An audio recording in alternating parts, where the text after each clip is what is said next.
हे friends, आज हम इस वीडियो में बात करते हैं कि नॉर्थ कोरिया पैसे कैसे कमाता है, नॉर्थ कोरिया प्रोडक्शन क्या करता है।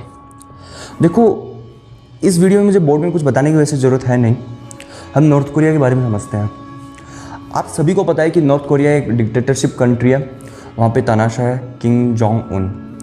देश में कोई प्रोडक्शन वैसे होता है नहीं, ठीक है। कम्युनिस्ट स्टेट है और लोगों को प्रोडक्शन करने देता है नहीं। इकोनॉमी जैसे बाकी कंट्री में काम करती है वैसे काम नहीं करती है। तो नॉर्थ कोरिया पैसे कैसे कमाता है, कैसे वो अपने देश को, अपनी जनता को खाने के लिए या कैसे उनको सप्लाईज फैसिलिटी देता है। तो देखो कि नॉर्थ कोरिया के बारे में कुछ समझते हैं। नॉर्थ कोरिया करता क्या है। देखो, एक चीज़ है नॉर्थ कोरिया में, एग्रीकल्चर। आप इस वीडियो को ध्यान से देखना। एग्रीकल्चर, देखो हर देश में अगर कुछ भी प्रोडक्शन ना हो तो उस देश में एग्रीकल्चर ज़रूर होता है।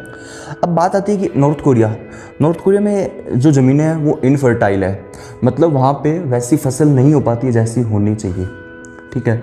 उतनी फसल नहीं होती है। एग्रीकल्चर के मामले में नॉर्थ कोरिया काफ़ी पीछे है, जो कि उसको आगे होना चाहिए था। नॉर्थ कोरिया कुछ भी नहीं कर पा रहा है इस चीज़ में, इस फील्ड में। और वहाँ पे लोगों को फसलों में खाद देने के भी पैसे नहीं है, क्योंकि वहाँ पे खाद का भी प्रोडक्शन होता है नहीं। इंपोर्ट एक्सपोर्ट की तो बात ही दूर की है। तो बात ये है कि नॉर्थ कोरिया किस चीज़ पे डिपेंडेंट है। और यहाँ तक कि नॉर्थ कोरिया ज़मीन है, वहाँ पे कुछ खनिज पदार्थ भी नहीं निकलते हैं, ठीक है। माइनिंग वगैरह, मिनरल्स वगैरह कुछ भी नहीं है। तो नॉर्थ कोरिया कैसे डिपेंडेंट है। नॉर्थ कोरिया सबसे ज़्यादा पैसे कमाता है न्यूक्लियर एड। न्यूक्लियर एड क्या होता है। देखो, न्यूक्लियर एड क्या होता है, मैं आपको कुछ चीज़ें बताता हूँ न्यूक्लियर एड के बारे में।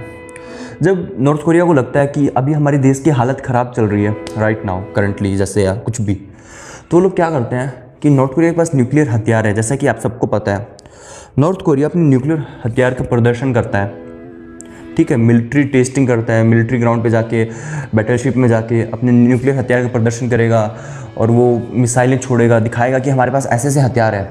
एक तरीके से वो प्रदर्शन, शक्ति का प्रदर्शन होता है, और दूसरी तरफ से वो एक धमकी भी होती है। उन देशों को, यूरोप को धमकी होती है, अमेरिका को धमकी होती है, और कुछ ऐसी कंट्रीज़ जो कि नॉर्थ कोरिया से कमज़ोर है। देखो क्या होता है कि नॉर्थ कोरिया से कुछ कंट्रीज़ ताकतवर भी है, बहुत सारी कंट्री ताकतवर है, फिर भी नॉर्थ कोरिया पास न्यूक्लियर हथियार है। देखो, अमेरिका चाहे तो नॉर्थ कोरिया को एक रात में हरा सकता है, लेकिन नॉर्थ कोरिया भी अमेरिका को ऐसा नुकसान पहुंचा सकता है। अगर हार भी जाएगा तो कुछ ना कुछ नुकसान तो ज़रूर पहुंचाएगा अमेरिका को। जापान को वो इनडायरेक्टली धमकी देता है, चाइना को भी देता है। देखो, चाइना भी उसको हेल्प पहुँचाता है नॉर्थ कोरिया को। कैसे, वो कंट्री उसको शांत रखने के लिए उस नॉर्थ कोरिया के देश के लोगों को एक ऐड देती है, AID ऐड। कुछ उनको राहत के लिए पैकेज दिया जाता है, उनको खाना पहुंचाया जाता है या खाने के लिए कुछ चीज़ें दी जाती है। तो जब वो मिल जाता है तो नॉर्थ कोरिया शांत हो जाता है। आपको मेरी बात समझ में आ रही है। ऐड कौन कौन देती है। USA देता है, यूरोप के कंट्रीज़ देती है, और जापान और साउथ कोरिया बहुत देती है, ठीक है। साउथ कोरिया को नॉर्थ कोरिया से सबसे बड़ा खतरा है, ठीक है। अब बात आती है न्यूक्लियर एड। अब बात आती है चाइना नॉर्थ कोरिया की कैसे हेल्प करता है। देखो क्या होता है कि चाइना नॉर्थ कोरिया का बॉर्डर देश है, बॉर्डर नहीं सॉरी नेबरिंग कंट्री है, काफ़ी नज़दीक है।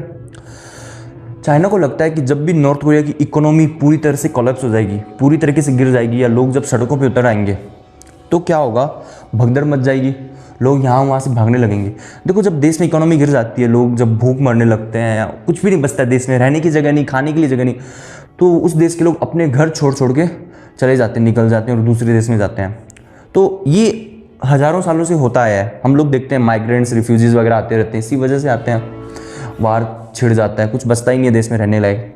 तो चाइना को लगता है कि जब कभी नॉर्थ कोरिया में ऐसी हालत होगी, नॉर्थ कोरिया में ये हालत कभी भी हो सकती है, कल भी हो सकती है, बस ऐसे कगार पे है, तो चाइना में millions of refugees, immigrant north Korea से आ जाएंगे।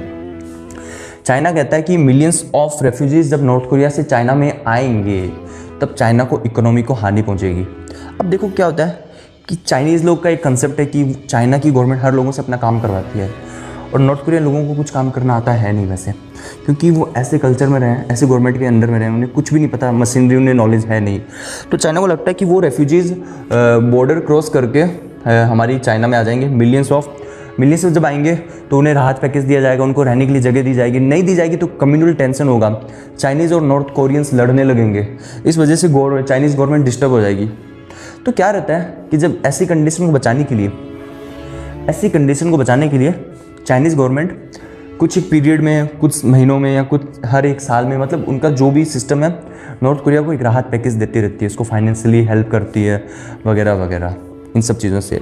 तो नॉर्थ कोरिया वैसे कुछ करता है नहीं, ये दूसरी कंट्री को धमका के मतलब ये सब चीज़ें करके उनसे राहत पैकेज लेता है और नॉर्थ कोरिया वैसे सर्वाइव कर रहा है। मे बी कभी भी ऐसा कुछ हो सकता है कि नॉर्थ कोरिया एक दिन गिर जाए, इसकी इकोनॉमिक कोलैप्स हो जाए, गिर जाए, कुछ भी हो सकता है। और सबसे ज़्यादा नुकसान अगर होगा, अगर कोलैप्स होगी, तो सबसे ज़्यादा नुकसान चाइना को होगा।